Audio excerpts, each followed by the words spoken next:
नमस्कार दोस्तों, जय हिंद। आपको preparation of judicial career channel पे पुनः स्वागत है। आज हम ट्रांसफ़र प्रॉपर्टी एक्ट 82 का चौथा सेशन लेकर आए हैं, जिसके तहत ये तीसरा वीडियो है। इसमें चौथा सेशन में बंधक के बारे में ऑब्जेक्टिव क्वेश्चन बताया जा रहा है। तीसरा सेशन में आज क्वेश्चन नंबर 41 to 78 तक क्वेश्चन कवर किया जाएगा। तो क्वेश्चन नंबर 41 देखा जाए। बंधक की गई स्थावर संपत्ति का मोचन करने हेतु दावेदार के लिए क्या मर्यादा है? ऑप्शन ए 60 वर्ष, ऑप्शन बी 30 वर्ष, ऑप्शन सी 12 वर्ष, ऑप्शन डी 3 वर्ष। इसका सही आंसर है ऑप्शन नंबर बी यानी 30 वर्ष। बंधक के मोचन के लिए क्या मर्यादा दी गई है? तो 30 वर्ष दी गई है। तो इसका एक व्याख्या देख लेते हैं। भारतीय मर्यादा विधि 1963 के अनुसूची के प्रथम विभाग के भाग 5 के अनुसार बंधक की स्थावर संपत्ति का मोचन करने के लिए मर्यादा अवधि क्या होता है? 30 वर्ष। यानी लिमिटेशन एक्ट के तहत बंधक की गई संपत्ति के मोचन के लिए उसकी मर्यादा या लिमिटेशन कितने समय के लिए होता है? तो 30 वर्ष होता है। Okay, next question number 42। निम्नलिखित में से कौन सा सही उत्तर है? ऑप्शन नंबर ए संपत्ति अंतरण अधिनियम की धारा 60 बंधक डिग्री पर भी लागू होती है। ऑप्शन नंबर बी विक्रय या क्रय अनुबंध विक्रय संपत्ति है और कुर्क योग्य है।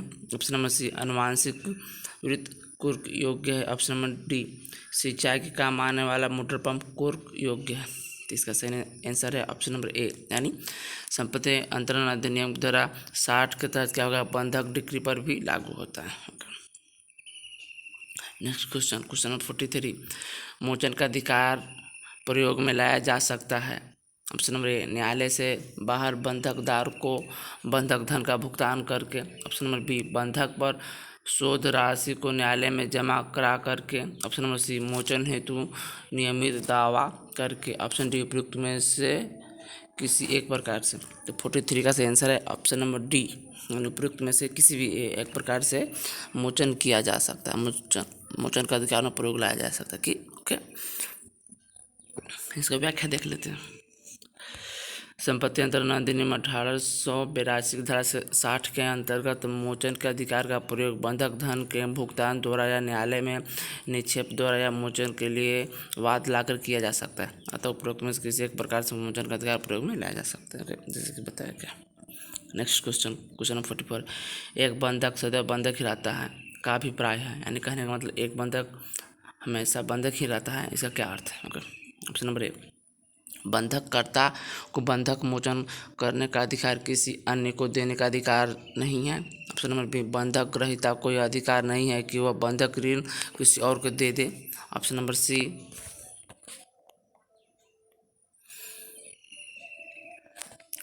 एक निश्चित अवधि के समापन पर बंधक का मोचन नहीं हो सकता। ऑप्शन नंबर डी बंधक सदैव मोचनीय है। इसका सही आंसर है ऑप्शन नंबर डी यानी एक बंधक सदैव बंधक ही रहता है। इसका तात्पर्य यह होता है कि बंधक सदैव मोचनीय ही होता है। ओके, इसका एक्सप्लेनेशन देख लेते हैं। मोचन का अधिकार प्रावधान टीपी एक्ट सेक्शन 60 में है।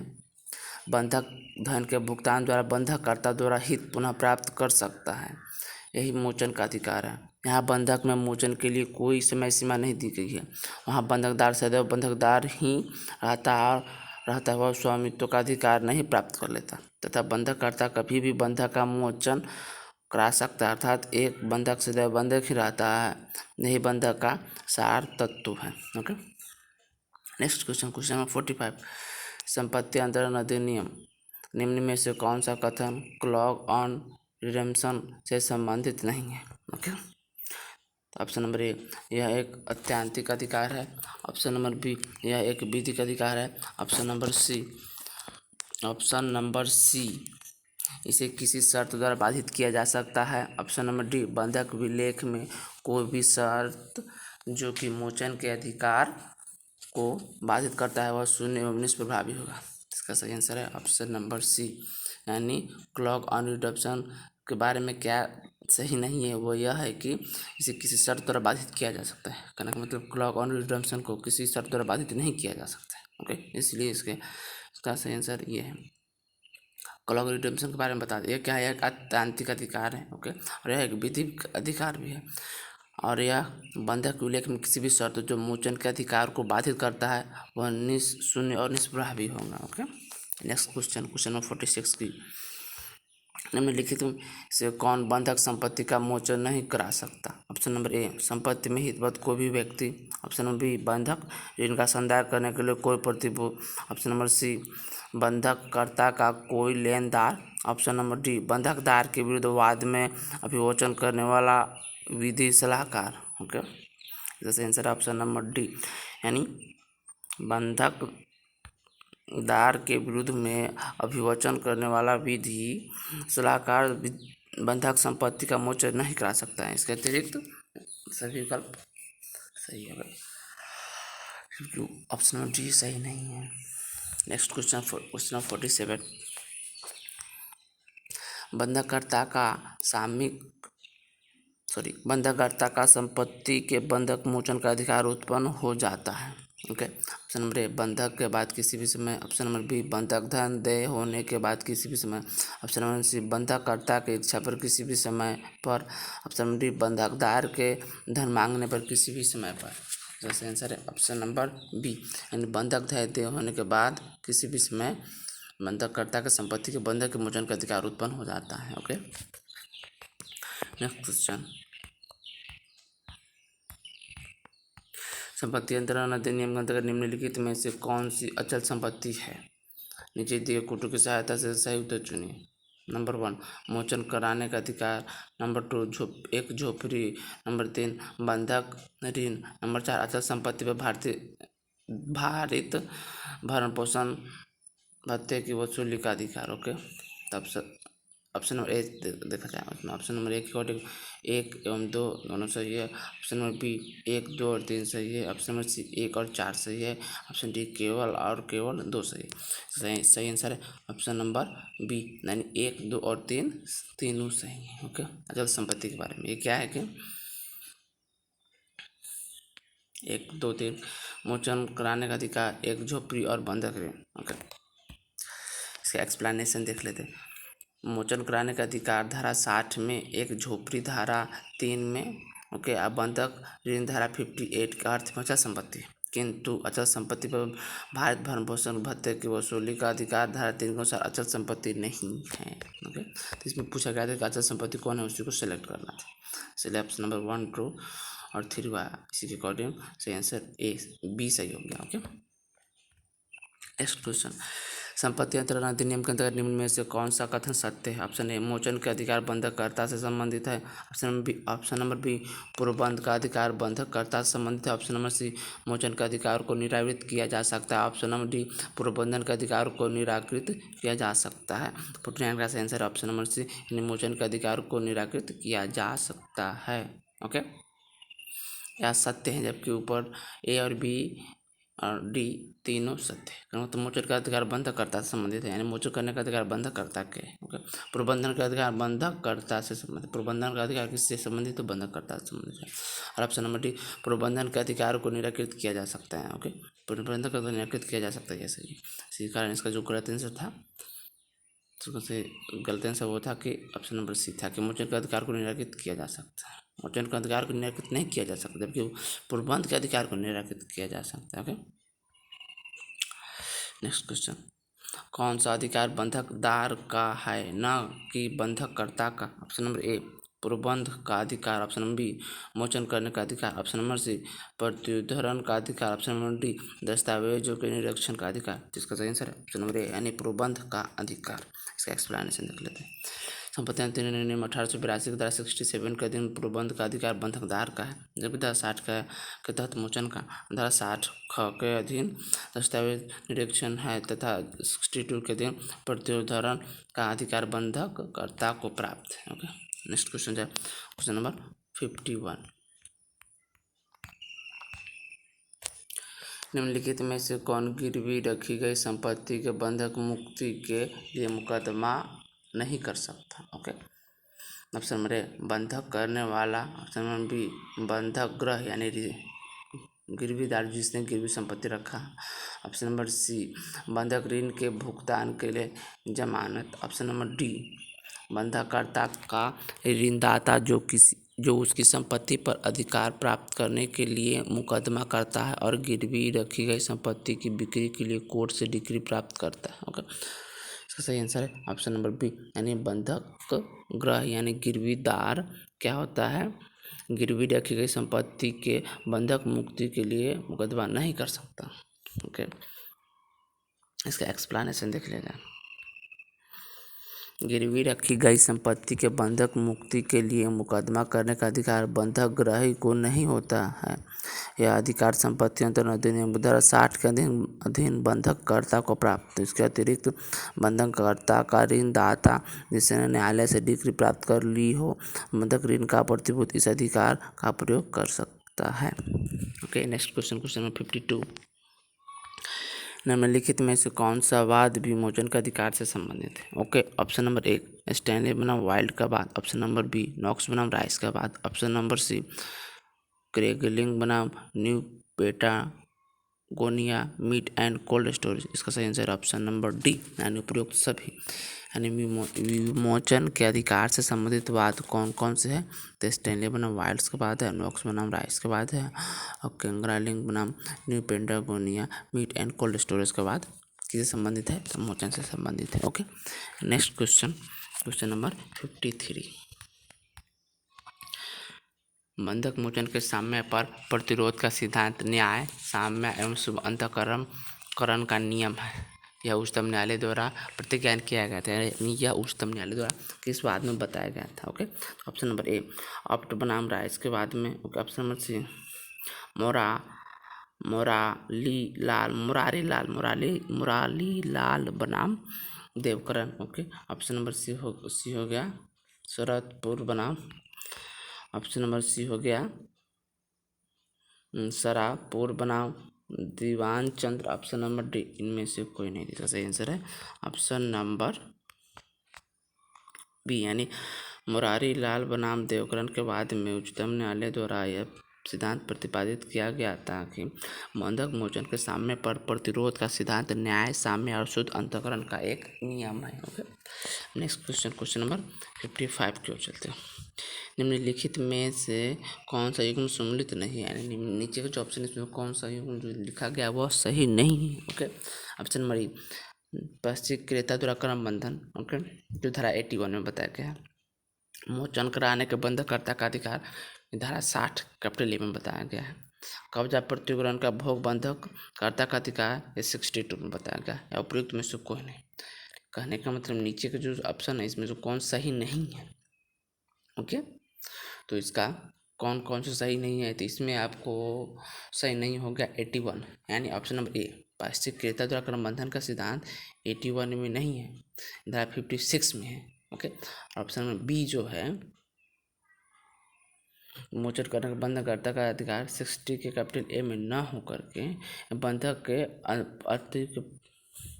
के प्रति अंतरण करने के बजाय किसी तृतीय पक्ष का अंतरण के बाद 60 के अंतर्गत है। ओके, 60 में नहीं है मोचन कराने के बंधककर्ता का अधिकार, इसलिए इसका सही आंसर है ऑप्शन नंबर ए और बी। व्याख्या देखें इसका। पारिस्थितिक क्रेता का क्रम बंधन धारा 56 में है तथा बंधककर्ता को प्रति अंतरण करने के बजाय किसी तृतीय पक्षकार को अंतरण करने की बाध्यता धारा 60 में है, अतः विकल्प ए और बी दोनों सम्मिलित नहीं है। ओके, नेक्स्ट क्वेश्चन, संपत्ति अंतरण अधिनियम की किस धारा में समेकन का सिद्धांत दिया गया है? Okay, option number A 60, option number B 61, option number A 60, option number B 61, option number C 62 और ऑप्शन नंबर डी 63। तो 55 का सही आंसर है ऑप्शन नंबर बी, यानी धारा 61 में समेकन का सिद्धांत दिया गया है। ओके, धारा 51 में समेकन का सिद्धांत दिया गया। नेक्स्ट क्वेश्चन, वह बंधककर्ता जिसने दो या अधिक बंधक एक ही बंधकदार के पक्ष में निष्पादित कर दिया है तत्प्रतिकूल संविदा न हो तो उस समय जब उन बंधकों में से दो या अधिक बंधकों का मूलधन शुद्ध हो गया है हो, ऑप्शन नंबर ए उन सभी बंधकों का एक साथ मोचन कराने के लिए बाध्य है, ऑप्शन नंबर बी उन बंधकों में से किसी एक बंधकों का पृथक मोचन कराने का हकदार नहीं होगा, ऑप्शन नंबर सी ऐसा बंधक में से कम दो बंधकों का मोचन एक साथ करने के लिए बाध्य है। Okay, option number D. ऐसा किसी एक बंधक का पृथक या ऐसा बंधकों में से एक साथ ही दो या अधिक बंधकों का मोचन कराने का हकदार है। तो इसका सही आंसर है ऑप्शन नंबर डी। ओके, यानी ऐसा किसी एक बंधक का पृथक या ऐसा बंधकों में से एक साथ ही दो या अधिक बंधकों का मोचन कराने का हकदार। ओके, इसका एक्सप्लेनेशन देख लेते हैं।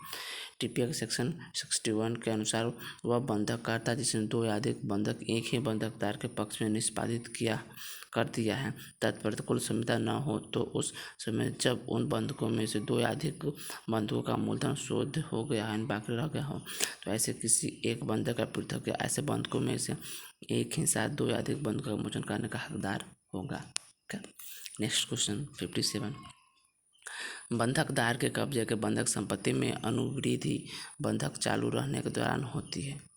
तत्प्रतिकूल संविदा न हो तो मोचन किए जाने पर ऐसे अनुवृद्धि का हकदार कौन होगा? ऑप्शन नंबर 1 ए बंधकदार, ऑप्शन नंबर बी बंधककर्ता, ऑप्शन नंबर सी बंधकदार एवं बंधककर्ता संभाग, ऑप्शन नंबर डी दोनों में से कोई नहीं। 57 का सही आंसर है ऑप्शन नंबर बी यानी बंधककर्ता। ओके, इसका व्याख्या देख लेते हैं।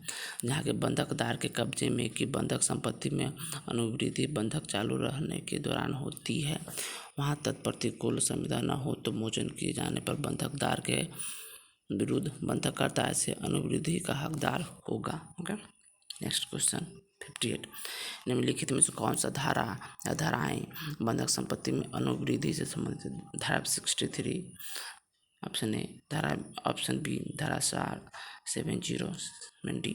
ऑप्शन नंबर सी सेक्शन 63 एवं 70 दोनों, option number D section 63 capital ए। तो 58 का सही आंसर है ऑप्शन नंबर सी यानी सेक्शन 63 एवं 70 दोनों में बंधक संपत्ति में अनुवृद्धि से संबंधित प्रावधान के बारे में बताया गया है। Okay, question number 59। बंधक संपत्ति में अभिवृद्धि संपत्ति अंतरण अधिनियम की किस धारा में प्रभावित है? ओके, ऑप्शन नंबर ए धारा 63, ऑप्शन नंबर बी धारा 63 capital A, option number C धारा 64, ऑप्शन नंबर डी धारा 65। इसका सही आंसर है ऑप्शन नंबर बी यानी धारा 63 कैपिटल ए में बंधक संपत्ति में अभिवृद्धि संपत्ति अंतरण बंधक संपत्ति में अभिवृद्धि बताया गया है टीपीएक्स सेक्शन 63 कैपिटल ए में। Okay, next question, question number 60। न्यायालय से ऐसी डिग्री प्राप्त करने का अधिकार कि बंधककर्ता उस संपत्ति का मोचन कराने के अधिकार से अत्यंतिक रूप से वर्जित होगा। ऑप्शन नंबर ए प्रबंधन का अधिकार, ऑप्शन बी दावे का अधिकार, ऑप्शन नंबर सी मोचन का अधिकार, ऑप्शन नंबर डी विक्रय का अधिकार। तो सही आंसर ऑप्शन नंबर ए यानी प्रबंध का अधिकार। ओके, एक्सप्लेनेशन देख लेते हैं इसका। टीपीए के सेक्शन 67 के प्रथम पैरा के अनुसार न्यायालय से ऐसे डिग्री प्राप्त करने का अधिकार की बंधककर्ता उस संपत्ति के मोचन कराने के अपने अधिकार से अत्यंतिक रूप से वर्जित होगा प्रबंध या विक्रय का अधिकार कहलाता है। Okay, next question, question number 61। संपत्ति अंतरण अधिनियम में बंधक ग्रहीता के अधिकार और दायित्व का वर्णन किया गया है। ओके, ऑप्शन नंबर ए धारा 55 से लेकर 57 में, ऑप्शन नंबर बी धारा 61 से 65 तक, ऑप्शन नंबर सी धारा 66 से 77 तक 67 से 77 तक, ऑप्शन नंबर डी सेक्शन 78 यानी संपत्ति अंतरण अधिनियम के तहत बंधक ग्रहीता का अधिकार और दायित्व को बताया गया है टीपीए के सेक्शन 67 से लेकर 77 के बीच बताया गया है। Okay, next question, question number 62। प्रबंध या विक्रय का अधिकार संपत्ति अंतरण अधिनियम 1882 के निम्न की धारा में बताया गया है। Option number A section 65, option number B section 66, option number C धारा 67, ऑप्शन नंबर डी धारा 68। इसका सही आंसर है ऑप्शन नंबर सी यानी धारा 67 में प्रबंध या विक्रय के अधिकार को बताया गया है। Okay, next question, question number 63। Question number 63। संपत्ति अंतरण अधिनियम 1882 के अंतर्गत प्रबंध का उपचार निम्न बंधकों में से किसमें उपलब्ध है? ऑप्शन नंबर सशर्त विक्रय द्वारा बंधक, ओके, बी अंगाल बंधक है इंग्लिश बंधक, ठीक, अंगाल बंधक, ऑप्शन सी भोग बंधक एंड ऑप्शन नंबर डी सदा बंधक।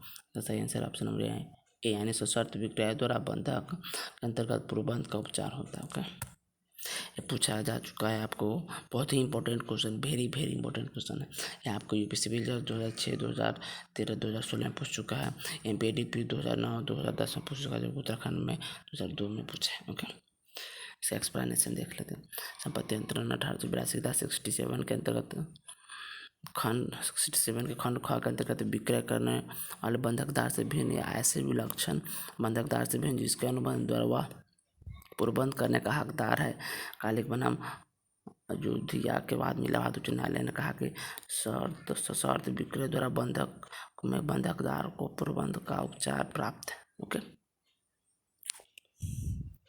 Next question.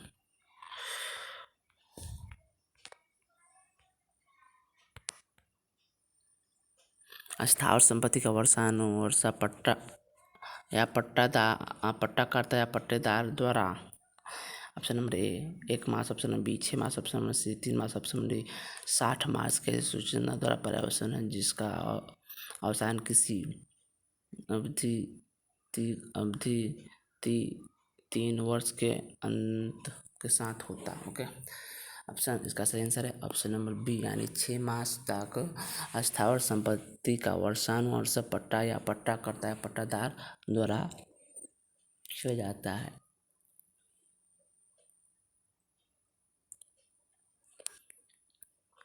Next question number 65। संपत्ति अंतरण अधिनियम की संपत्ति अंतरण अधिनियम में किस धारा में रिसीवर की नियुक्ति के बारे में प्रावधान है? रिसीवर की ओके, ऑप्शन नंबर ए 60 धारा, ऑप्शन नंबर बी धारा 61, ऑप्शन नंबर सी धारा 62, ऑप्शन नंबर डी धारा 69 के कैपिटल ए। इसका सही आंसर ऑप्शन नंबर डी यानी धारा 69 के कैपिटल ए के अंतर्गत रिसीवर की नियुक्ति होती है टीपीए के अकॉर्डिंग। ओके,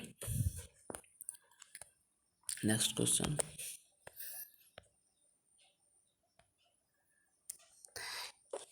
ए भवन की भूमि का निश्चित भूभाग बी के पास गिरवी रखता है और उसके बाद भूमि पर एक घर का निर्माण करता है। अपने सुरक्षा के उद्देश्यों से बी हकदार है। ऑप्शन नंबर ए घर के साथ भूखंड का, ऑप्शन नंबर बी केवल घर का, ऑप्शन नंबर सी केवल भूखंड का, ऑप्शन नंबर डी घर या भूखंड में से किसी का भी नहीं। जिसका सही आंसर है ऑप्शन नंबर ए यानी घर के भूखंड का, घर के साथ भूखंड का भी वो क्या होगा, हकदार होगा। Next question number 67। ओके,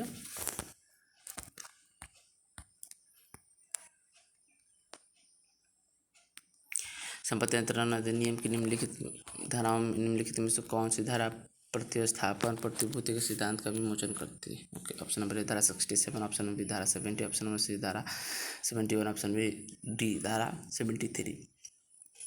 इसका सही आंसर है ऑप्शन नंबर डी यानी धारा 73 में प्रतिस्थापित प्रतिभूति के सिद्धांत का विवेचन किया गया। Okay, next question 68। संपत्ति अंतरण अधिनियम 1882 के निम्न प्रावधानों में से किसने सकब्जा बंधकदार के वैधानिक दायित्व को बताया? ऑप्शन नंबर ए धारा 76, ऑप्शन नंबर बी धारा 77, ऑप्शन नंबर थ्री सी धारा 78, ऑप्शन नंबर डी धारा 79। 68 का सही आंसर है ऑप्शन नंबर ए यानी धारा 76 के अकॉर्डिंग सकब्जा बंधकदार के वैधानिक दायित्व को बताया गया है।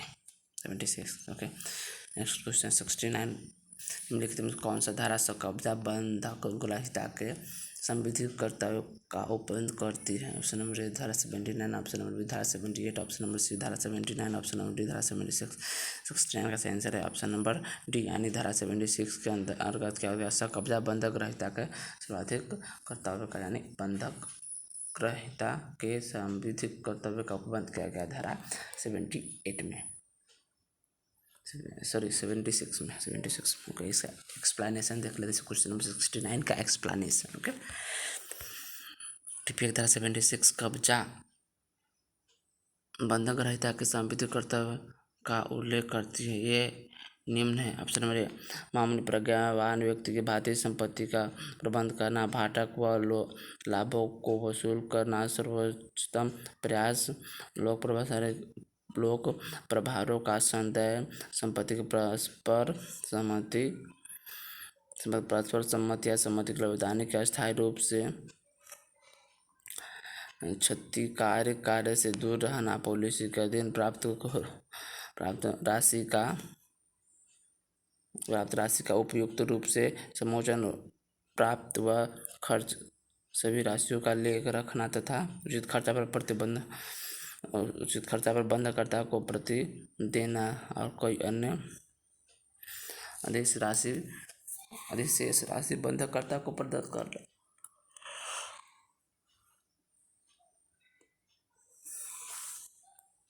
Next question number 70।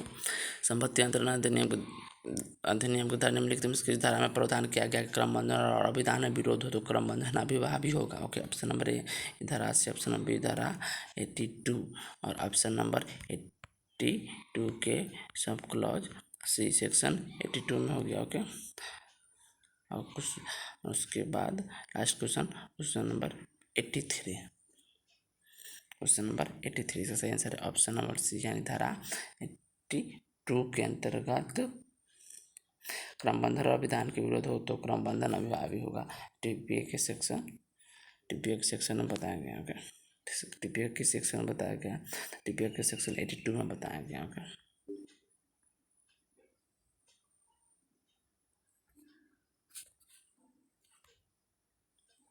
Next question number 71। सही उत्तर बताना है इसमें से। ऑप्शन बी बहुचर्चित नियम है। मोचन ऊपर की ओर प्रबंध नीचे को सम्मिलित है। ऑप्शन नंबर ए में, ऑप्शन नंबर बी में या फिर ऑप्शन नंबर सी यानी ऑप्शन नंबर डी। इसका सही ऑप्शन देखा जाए सुकेश भाई तो धारा ए जिसके अकॉर्डिंग है धारा 89 और 91, ऑप्शन नंबर बी धारा 91 और 92, ऑप्शन नंबर सी धारा 92 and 93, option number D section 91 और 94। ओके, इसका एक्सप्लेनेशन देखा जाए यानी और एक्सप्लेनेशन से पहले सही आंसर भी देखा जाए। इसका सही आंसर है ऑप्शन नंबर डी यानी धारा 91 और 92 में क्या बताता है मोचन ऊपर की ओर जबकि प्रबंध नीचे की ओर। ओके, सिंपल से है। Question number 72। प्रत्यासन का सिद्धांत लागू होता है। ऑप्शन नंबर बी क्रय में, ऑप्शन नंबर बी बंधक में, ऑप्शन नंबर सी पट्टे में, ऑप्शन नंबर डी धान में। ऑप्शन नंबर डी धान में ऐसे धान का पता है। चलो, जैसे आंसर है ऑप्शन नंबर बी यानी बंधक में प्रत्यासन का सिद्धांत लागू होता है जबकि विक्रय में लागू नहीं होता है, पट्टे में लागू नहीं होता और धान में लागू नहीं होता है। Okay, next question number 73। संपत्ति अंतरण अधिनियम की धारा निम्नलिखित में से किस धारा में भार को परिभाषित किया है। तो टीपी किस सेक्शन में भार को बताया गया है। सेक्शन ऑप्शन ए धारा 100, ऑप्शन बी धारा 95, ऑप्शन सी धारा 105, ऑप्शन डी धारा 92। ओके, इसका सही आंसर है ऑप्शन नंबर ए यानी धारा 100 में क्या होता है भार को बताया गया है। Okay, next question number 74। संपत्ति अंतरण अधिनियम 1882 के किस अध्याय में बंधक को बताया गया। ऑप्शन नंबर ए अध्याय 5, ऑप्शन नंबर बी अध्याय 4, ऑप्शन नंबर सी अध्याय 3 और ऑप्शन नंबर डी अध्याय 2। 72 का सही आंसर है ऑप्शन नंबर बी, 72 का ऑप्शन नंबर बी यानी 4 अध्याय टीपीए का चैप्टर 4 में क्या बताया गया बंधक को बताया गया। ओके, नेक्स्ट क्वेश्चन बताइए कि भार के बारे में कौन सी बात सही नहीं है। भार के बारे में क्या सही नहीं है यह बताया जा रहा है। ऑप्शन नंबर ए पक्षकारों के कार्यों से निर्मित होता है, ऑप्शन नंबर बी यह विधि द्वारा निर्मित होता है, ऑप्शन नंबर सी यह केवल स्थावर संपत्ति पर ही हो सकता है, ऑप्शन नंबर डी कब्जा का परिधान आवश्यक है। क्वेश्चन नंबर 75 का सही आंसर है ऑप्शन नंबर डी यानी केवल कब्जे के परिधान से ही हो सकता है। यानी ये गलत है, कब्जा से केवल कब्जा के परिधान से नहीं होता है, उसको क्या करना सीखना इस तरह हस्ताक्षर तो लिखित होना चाहिए होता है तब होता है। ओके, तब होता है। Okay, question number 75। Next question number 75 एक बार और बताते हैं। बताइए कि आप भार के बारे में कौन सी बात सही नहीं है। यानी इसका सही आंसर जो बताएगा ऑप्शन में कब्जे का परिधान आवश्यक, जबकि भार में कब्जे का परिधान आवश्यक नहीं है। ओके, इसी कारण से इसका सही आंसर होगा option number D. Next question number 76। संपत्ति अंतरण अधिनियम 1882 के दिन भार का सृजन किया जा सकता है। ऑप्शन नंबर पक्षकारों के कृत्य के द्वारा, ऑप्शन नंबर डी विधि के प्रक्रिया के द्वारा, ऑप्शन नंबर बी सी उपधारण धारणा के द्वारा। ऑप्शन नंबर डी, पक्षकारों के कृत्य व विधि की प्रक्रिया के द्वारा। ओके, इसका सही आंसर है 76 का सही आंसर है ऑप्शन डी, यानी पक्षकारों के कृत्य व विधि की प्रक्रिया द्वारा भार का सृजन किया जा सकता है। ओके, नेक्स्ट क्वेश्चन 77, न्यायोचित सूचना का सिद्धांत संपत्ति अंतरण अधिनियम किस धारा में लागू नहीं होता? ऑप्शन नंबर धारा 39, ऑप्शन नंबर बी धारा 40, ऑप्शन नंबर सी धारा 100, ऑप्शन नंबर डी धारा 103। धारा 103 77 का सही आंसर है ऑप्शन नंबर डी, यानी धारा 103, यानी सेक्शन टीपीएक सेक्शन 3 के तहत न्यायोचित सूचना का सिद्धांत लागू है। ओके, न्यायोचित सूचना का सिद्धांत लागू है। बताइए इसका सही आंसर क्या होगा क्वेश्चन नंबर 77 का? ऑब्वियसली क्वेश्चन नंबर 77 का सही आंसर ऑप्शन नंबर डी है यार, न्यायोचित सूचना का सिद्धांत बताएगा टीपीएक सेक्शन 103 में। ओके, क्वेश्चन व्याख्या टीपीएक सेक्शन 39, 40 और 103 में न्यायोचित सिद्धांत लागू होता है, जबकि धारा 103 में नहीं। यानी कहने का मतलब न्यायोचित धारा लागू किस में नहीं होता है, न्यायोचित सूचना का सिद्धांत किस में लागू नहीं होता है, धारा 103 में लागू नहीं होता है, जब किस में लागू होता है, धारा 40, धारा 39 में 100 में लागू होता है। ओके, क्वेश्चन 78 संपत्ति अंतरण अधिनियम से संगत नियम बनाने की शक्ति किसे प्राप्त है? ऑप्शन नंबर ए राज्य सरकार, ऑप्शन नंबर बी उच्च न्यायालय, ऑप्शन नंबर ए राज्य सरकार। ओके, ऑप्शन नंबर बी उच्च न्यायालय, ऑप्शन नंबर डी सी और D. Okay, option number C हो गया आपको सर्वोच्च न्यायालय, और ऑप्शन नंबर डी हो गया राज्य सचिवालय, जबकि इसका सही आंसर है ऑप्शन नंबर बी, यानी संपत्ति अंतरण अधिनियम के संगत नियम बनाने की शक्ति किसे प्राप्त है? उसे ही प्राप्त है जिसे उच्च न्यायालय द्वारा प्राप्त है। ओके, 78 का आज के सेशन में सेशन चौथा का यह तीसरा वीडियो है। इसके तहत आपको चौथा सेशन के तहत आपको बंधक को कवर कर लिया गया पूरी तरीके से। पूरा ऑब्जेक्टिव क्वेश्चन, ऑब्जेक्टिव टाइप जो संभावित था, जो क्वेश्चन हो सकता था, सबको कवर कर लिया गया है। सेशन नंबर 4 के तहत इसमें कुल 3 वीडियो बनाए, 3 वीडियो के तहत ही सब क्वेश्चन इसमें कवर कर लिया गया है। ओके, नेक्स्ट चैप्टर नंबर 5, यानी सेशन 5 के अकॉर्डिंग पढ़ाया जाएगा। ओके, जिसमें आपको पढ़ाया जाएगा पट्टा पढ़ाया जाएगा। अभी बंधक पढ़ाया जा रहा था, अब आपको पट्टा पढ़ाया जाएगा। यदि आपको वीडियो पसंद आता है प्लीज़ चैनल को सब्सक्राइब करें और अपने दोस्तों को शेयर करें। Thanks for watching. जय हिंद।